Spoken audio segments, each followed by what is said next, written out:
Hello guys, welcome back to On Time Notes, and in this video we are going to see Interprocess Communication IPC. So interprocess communication means IPC is a mechanism provided by operating systems to allow processes to communicate and share information.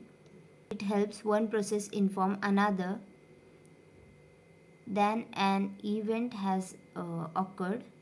And interprocess communication is the exchange of useful information between multiple threads in one or more processes.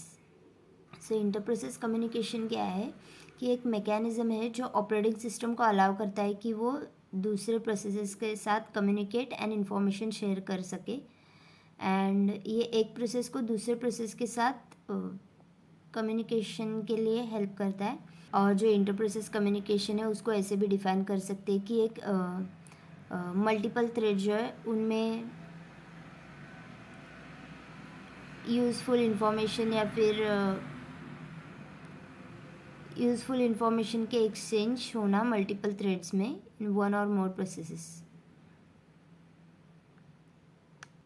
Now we'll see role of synchronization in IPC. Synchronization makes sure programs work together without causing problems, and it can be controlled by the system or the program themselves. And common synchronization methods include: first is mutual exclusion. Only one program can use a shared resource at a time. IPC में synchronisation का role क्या है कि synchronisation ensure करता है कि जितने भी प्रोग्राम्स है वो एक दूसरे के साथ विदाउट कॉजिंग प्रॉब्लम्स वर्क कर रहे हैं एंड जो भी ये प्रोसेसेस है उनको सिस्टम या फिर प्रोग्राम खुद उनको कंट्रोल करता है. और सिंक्रोनाइजेशन का कॉमन मेथड है फर्स्ट है म्यूचुअल एक्सक्लूजन. इसमें क्या होता है कि एट अ टाइम सिर्फ एक ही प्रोग्राम शेयर रिसोर्सेज को यूज़ करता है. Second is semaphore, a control mechanism that manages access to resources. The first type is binary semaphore. It allows one program to access a resource. Second is counting semaphore. It allows several programs to use a resource. So semaphore क्या है कि जो भी resources है उनको access करने के लिए ये मैनेजिंग मैकेनिज़्म है सेमाफोर. एंड सेमाफोर का दो टाइप्स है. फर्स्ट है बाइनरी सेमाफोर. इसमें क्या करता है कि एट अ टाइम सिर्फ एक ही रिसोर्स एक्सेस कर सकता है. एट अ टाइम सिर्फ एक ही प्रोग्राम रिसोर्स को एक्सेस कर सकता है. एंड काउंटिंग सेमाफोर में क्या होता है कि at a time several programs है वो रिसोर्स को यूज़ कर सकते हैं. Third is barrier, stops a program from continuing until all programs reach a certain point. Fourth is spin lock. A program waits in a loop until it can get a lock.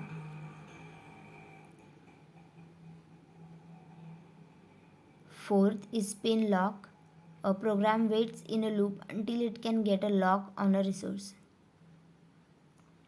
So third type है barrier. तो इसमें क्या होता है कि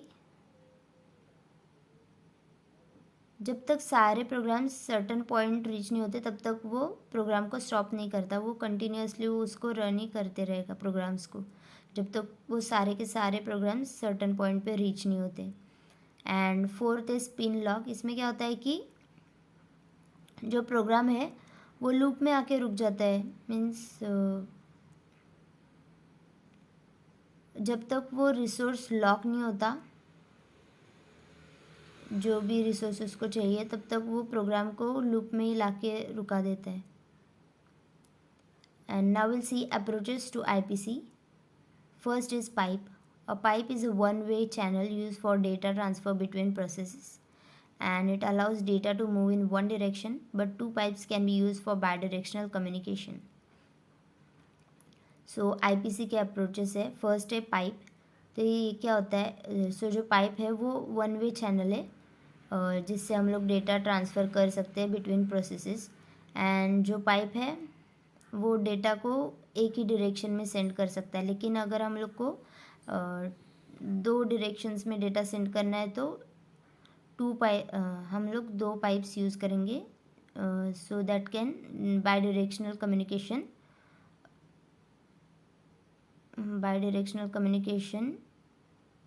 हो सके. Second approach is shared memory. It allows multiple processes to access and use the same memory space, and this is useful for process that needs to communicate with each other quickly. So shared memory में क्या होता है कि अगर multiple processes है तो उनको allow करता है कि जो सेम मेमोरी स्पेस है वो यूज़ करे एंड एक्सेस कर सके. एंड ये उन प्रोसेसेस के लिए यूज़फुल है जो कम्युनिकेट करते जिनको एक दूसरे के साथ बहुत क्विकली कम्युनिकेट करना होता है. Third approach is message queue.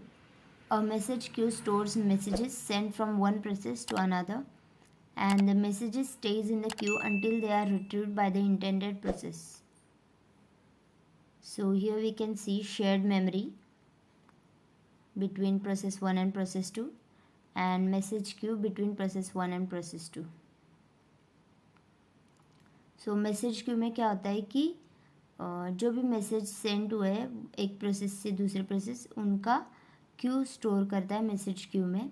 And जो भी मैसेजेस है वो क्यू में ही रहते हैं जब तक कोई जो प्रोसेस को हम लोग ने भेजा है वो रिट्रीव नहीं करता, तब तक वो क्यू में ही रहते messages.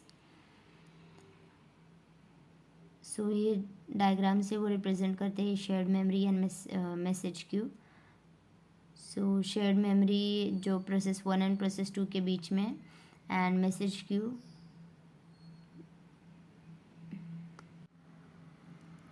Fourth approach is message passing. It allows processes to communicate by sending and receiving messages, and it helps synchronize processes without sharing variables.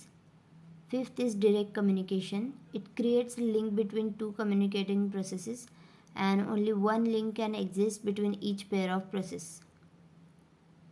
Sixth is indirect communication. In this processes shares a common mailbox for message exchange, and multiple communication links can exist between pairs of processes.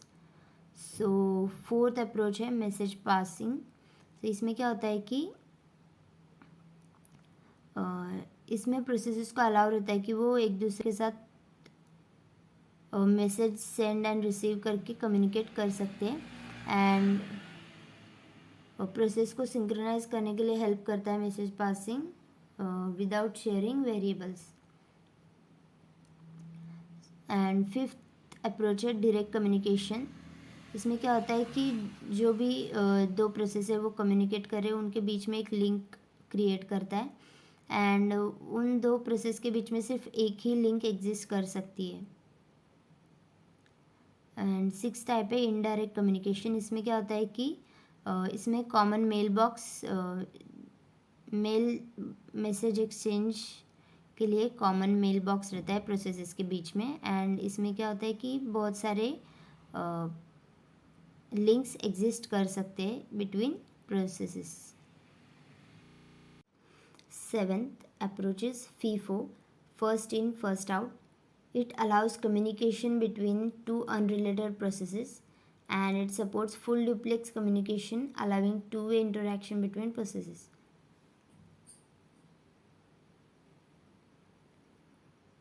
So FIFO में क्या होता है कि जो भी two unrelated process है वो communicate कर सकते हैं with the help of FIFO, and ये full duplex communication and two way interaction process के बीच में टू वे इंटरेक्शंस को सपोर्ट करता है FIFO. So this was it for IPC, and I hope you found this video helpful, and if you did guys, please don't forget to like, share and subscribe to the channel, and thank you for watching till here.